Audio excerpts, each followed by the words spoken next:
आज आपण नवीन topic start करतोय ज्याचं नाव आहे मोलेक्युलर सिमेट्री, त्यालाच ग्रुप थेअरी पण म्हटलं जातं. आता हा जो टॉपिक आहे हा टॉपिक जनरली एमएससीच्या सिलेबस मध्ये इन्क्लूड असतो. सेट नेट एक्झामचं जर तुम्ही प्रिपरेशन करत असाल तर त्याच्यातही इन्क्लूड असतो. आपण काय करतोय, हा जो पार्ट आहे तो कशातला बघतो, इनऑर्गॅनिक केमिस्ट्री मधला बघतोय. फिजिकल केमिस्ट्री मध्ये पण ग्रुप थेअरीचा पार्ट आहे. आज आपण स्टार्ट करतोय एकदम बेसिक इंट्रोडक्शन पासून मोलेक्युलर सिमेट्री स्टार्ट करतोय, त्यालाच आपण म्हणतो ग्रुप थेअरी. ठीक आहे. इंट्रोडक्शन बघा. सिमेट्री म्हणजे काय असतं, state of having parts that match each other exactly in size, shape etcetera. म्हणजे नॉर्मली आपण काय म्हणतो, सिमेट्री कशाला म्हणतो, सिमेट्री काय असते ते काय दिलंय, स्टेट ऑफ हॅव्हिंग पार्ट्स म्हणजे असे पार्ट्स असतात ते काय करतात, एकमेकांना एक्झॅक्टली मॅच करतात. ठीक आहे. तर त्या मोलेक्युल्स मध्ये किंवा त्या कोणत्याही थिंग मध्ये काय आपण म्हणू, त्याच्यात सिमेट्री प्रेझेंट आहे. एक्झाम्पल्स बघा काय दिलेत, खाली दिलेत क्रिएचर्स, भरपूर क्रिएचर्स म्हणजे जे काही प्राणी जीवन असेल ते, त्याच्यात आपल्याला काय दिसतं की सिमेट्री आहे. आपण एक्झाम्पल घेऊन नंतर बघणार आहे. पुढे बघा प्लांट्स मध्ये पण सिमेट्री दिसते. फ्लावर्स माहिती आहेत आपल्याला, फ्लावर्स कसे असतात, सिमेट्रिक असतात. जर एखादा आपण फ्लावर जर काढलं, ठीक आहे, तर ते काय दिसतं आपल्याला, सिमेट्रिक दिसतं. सपोज हे फ्लावर आहे, तर इथून आपण त्याला कट केलं तर आपल्याला काय दिसेल, वरचा हाफ पार्ट खालचा हाफ पार्ट काय आहे, सेम आहे.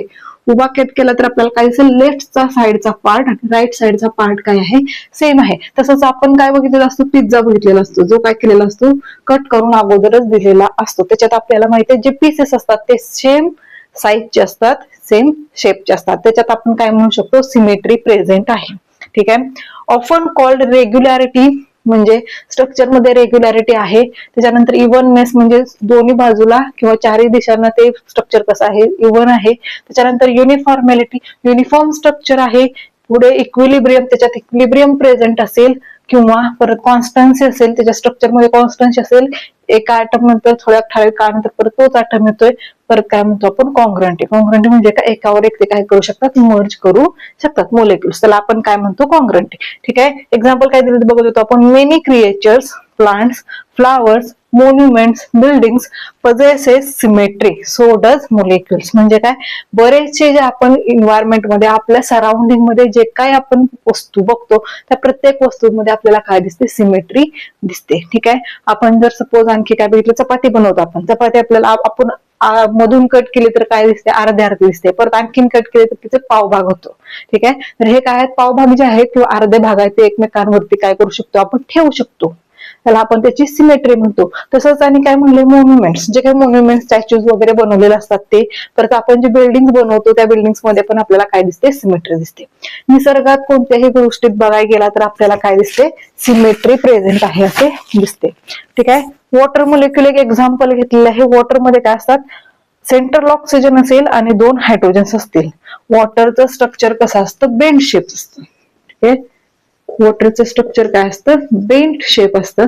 आणि बेंड शेप असल्यामुळे आपण काय सांगतो, ह्याच्यात काय म्हणतोय आपण, जर वॉटरला आपण कट केला, सपोज वॉटर मोलेक्युल आहे, वॉटर आहे, त्याचा शेप आपण काढला बेंड शेप, आणि त्या मोलेक्युल आपण सेंटर मधून कट केला तर काय होईल, अर्धा ऑक्सिजन एका पार्ट मध्ये, अर्धा ऑक्सिजन दुसऱ्या पार्ट मध्ये. ठीक आहे. त्याच्यानंतर पूर्ण हायड्रोजन ऍटम एकात येईल आणि दुसरा हायड्रोजन ऍटम काय येईल, एका पार्ट मध्ये येईल. मग हे जर 2 पार्ट आपण एकमेकांवर ठेवले तर ते काय होतील, एकमेकांना मॅच करतील. म्हणून आपण काय म्हणतो, वॉटरमध्ये सिमेट्री प्रेझेंट आहे. किंवा आणखीन एक आपण इथे लिहिलेलं आहे C2 काय आहे, ऍक्सेस ऑफ रोटेशन आहे. नेक्स्ट आपण पुढे जसे व्हिडिओ बनवत जाऊ तसं आपल्याला समजेल काय आहे ते, ऍक्सेसेस इलेमेंट्स आहेत जे काय करतो आपण, मोलेक्युल्स वरती ऑपरेशन्स आहेत ते अप्लाय करतो. C2 ऍक्सिस मध्ये काय समजतं आपल्याला, C2 ऍक्सिस काय करतो, मोलेक्युलला रोटेट करतो. सपोज वॉटर मोलेक्युल आहे, सेंट्रल ऑक्सिजन आहे, माझ्या ह्या हाताकडे एक हायड्रोजन आहे आणि या हाताकडे एक हायड्रोजन आहे. जर मोलेक्युल सेंटर मधून रोटेट केला, ठीक आहे, इथं काय केलं आपण, ऑक्सिजन वरून रोटेट केलाय. सेम आपण काय म्हणतोय, जो ऑक्सिजन आहे त्या ऑक्सिजन मधून मला रोटेट केलं तर काय होईल, इकडचा हायड्रोजन रोटेट केल्यानंतर काय होतो, हायड्रोजन एकमेकांची जागा घेतात. परत रोटेट केल्यावर परत काय होतो, हायड्रोजन आहे तसे जागेवर येतात. त्याचाच अर्थ काय, जर त्या मोलेक्युल मध्ये रोटेशनल ऍक्सिस असेल तर त्या मोलेक्युल मध्ये काय आहे, सिमेट्री प्रेझेंट आहे. ठीक आहे. हे होतं जनरल इंट्रोडक्शन. नेक्स्ट पार्ट मध्ये किंवा आपण नेक्स्ट व्हिडिओ मध्ये काय बघणार आहे, इलेमेंट्स कोणकोणते असतात जे आपण सिमेट्रीसाठी यूज करतो, किंवा ऑपरेशन्स कोणते आहेत ज्याच्यावरून आपण काय करू शकतो, डिटरमाइन करू शकतो की मोलेक्युल मध्ये सिमेट्री प्रेझेंट आहे का नाही. ठीक आहे, भेटूयात नेक्स्ट व्हिडिओ मध्ये.